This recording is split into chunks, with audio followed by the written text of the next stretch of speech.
Ishibon and Guna in the house, back with another bang on video. Well, ladies and gentlemen, bigger news for you guys because I'm going to update you about exactly what's going to be happening with Bayern Leno, how exactly Matteo Guendouzi was let off, why exactly some fans are definitely not happy. Definitely, those are not Arsenal fans, but there are certain fans who are definitely not happy about why Matteo Guendouzi was left off without a ban but just a warning. Well, this is the Indian Gunnar. If you are actually suggesting, if you are actually looking for our daily Arsenal news, this is the best platform to be here because we cover almost all the news that's there on the internet and on different parts of the social media. And in return, we'll ask you to just subscribe to the channel because when you do that, you get 2 videos about Arsenal every single day. Despite the pandemic or no matter what, if I'm alive, I can definitely pump this content, and it's perfectly Arsenal content. If you're not an Arsenal fan, no issues. But if you want to stay updated about Arsenal, you're always welcome on this platform. Well, talking about the first news, well, Arsenal goalkeeper Bayern Leno could be reportedly be out of action for a year with cruciate knee ligament damage.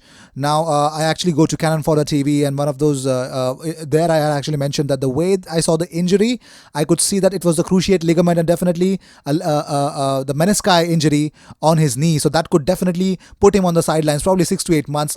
That's the minimum that I can expect. But it is look like there are fears that the 28-year-old has damaged the cruciate ligament in his left knee. This could mean 12 months on the sidelines with recovery and rehabilitation. The injury was deemed too horrific for BT Sport to replay at the weekend, and I saw it was really horrific. And the way he was shouting, I mean, that was unbelievable. Well, moving on. Arsenal's preparations for the Premier League restart were thrown into chaos after 3 players were forced to isolate. One player had a false positive result about COVID-19 and had been in contact with 2 teammates within 2 meters for more than 15 minutes. Causing them to miss training. And the incident happened just days before they were due to face Manchester City on Wednesday. The Gunners then rushed to get 2 tests done, an antigen test to test for the virus and an antibody test to test if they had it in the past.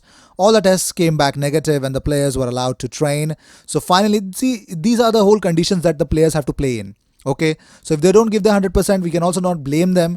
And probably, especially the way Arsenal have travelled for Manchester City and then this, I mean, the way that the fact that they even, represented Arsenal looks like a big deal right now. Unbelievable. Moving on.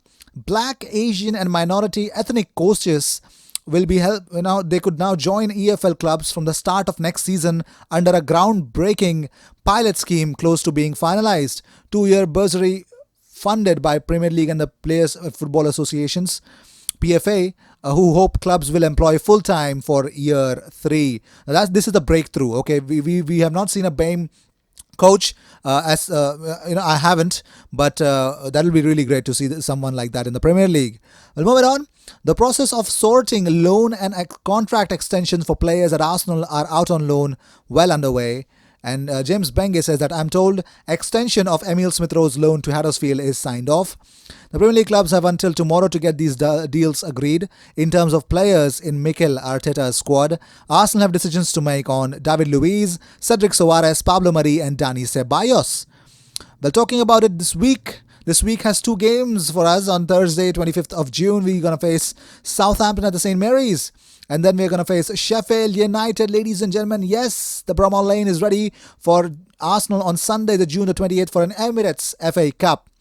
So, talking about it, after 30 games of the Premier League season, Arsenal have the most yellow cards, 65 yellow cards, and the most red cards, 4, while being only 14th in the number of tackles made. That is 477 tackles made by Arsenal.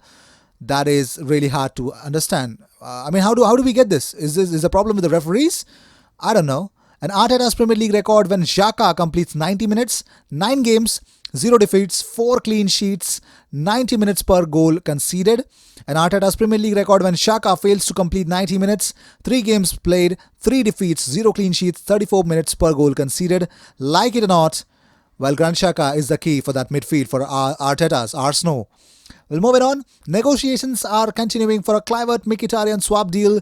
Raiola has been working even in the last few hours to convince Arsenal to lower their valuation of Mkhitaryan by just over 2 million euros, as Roma do not want an equal exchange. They require for Mkhitaryan's valuation to be lowered than that of Justin Kluivert's. The 2 parties are not too far off apart as Raiola continues to work to get the deal over the line.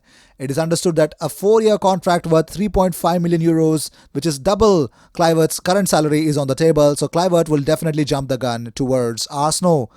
Olympiacos have identified Arsenal midfielder Mohamed Elneny as a possible replacement for Madi Kamara. The Egyptian is quite high on Olympiacos' transfer list, so that'll be really great because the way he's actually treated in Besiktas is not good because he's not being paid his dues. So let's just hope that he gets a better future with Olympiacos. Moving on, Matteo Guendouzi must wind his neck in, says Arsenal great Perry Groves. While Guendouzi, the midfielder, was filmed at the end of Arsenal's defeat by Brighton grabbing Neil Maupay by the throat, and it looks like Perry Groves is not happy about it. He says, when we show frustration, we have to show it in the right way. This was said by Mikel Arteta. I haven't seen the images of Guendouzi or what happened. What we will talk about if that is the case. Emotionally, we have to control the situations much better. But here's what Perry Groves said. He was not happy at all. He says, the thing that annoys me is Guendouzi. He's playing in the central midfield but doesn't have the awareness to play that role. The thing that annoys me is Guendouzi. He's playing in central midfield but doesn't have the awareness to play that role. Getting the ball, getting on the half turn, bringing people into the game. He has energy like a dog chasing a tire. His enthusiasm is what he's about. But I've heard a few things that haven't been great about Guendouzi's attitude, about having a bit of humility. You want your players to be confident and a little bit arrogant on the pitch, but he's not good enough to go around giving people verbal and giving people stick. The team aren't good enough. If Maupay has been getting it in his ear all game from Guendouzi, then he scores the winner. He's absolutely within his right to go. Really, what have you got to say now? You want to give me stick? I've just scored the winner. And for Guendouzi to then grab him round the throat, which will get him a ban, someone needs to tell him to wind his neck in and concentrate on playing. While talking about it, Arsenal have reopened the stadium store, the Armoury, in line with guidance provided by the UK government and Public Health England. So you guys can buy whatever you want from the Armoury. Well, not only this, while talking about it, the jury is still out on Ceballos, but fans at Arce Blog is reporting that a deal has already been reached for the midfielder to see out the season. Ceballos himself has given mixed messages regarding where he sees himself next season. When he first joined on a season-long loan, well, he hinted that he would be keen to turn it into a permanent deal, but only last month he said that he is still a Real Madrid player and he sees his place at the Bernabeu.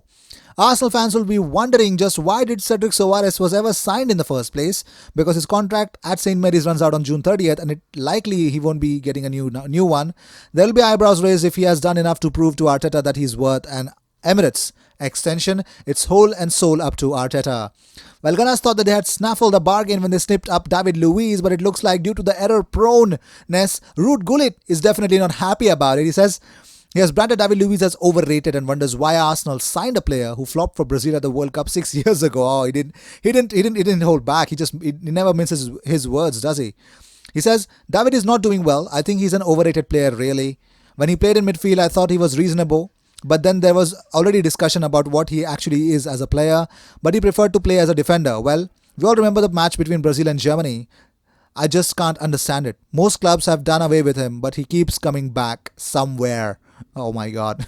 Well, Manchester City's defender John Stones' future at the at the Etihad is in serious doubt, with City boss Pep Guardiola seemingly losing faith in the England international. Well, he was not definitely a part of the team that came to Arsenal, so I can understand what is actually happening right now.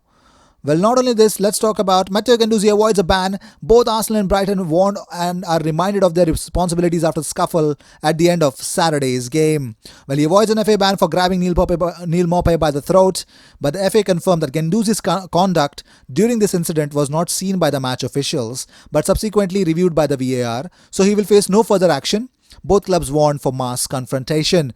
Also, now Chelsea have joined the race to sign Jude Bellingham. Well, according to certain publications, the Blues are considered to have an outside chance of landing the Birmingham wonder kid, who has been the subject of a tussle between Manchester United and Borussia Dortmund to this point, as well as Arsenal are in the race to sign him as well. But let's see where exactly he will end up. Well, Chelsea could complete the third transfer for Felipe Coutinho. Well, Barcelona have set a deadline for the departure of Felipe Coutinho, and the Catalan Giants want to balance their books for the last financial year and are prepared to accept a substantial loss on the 28-year-old for now.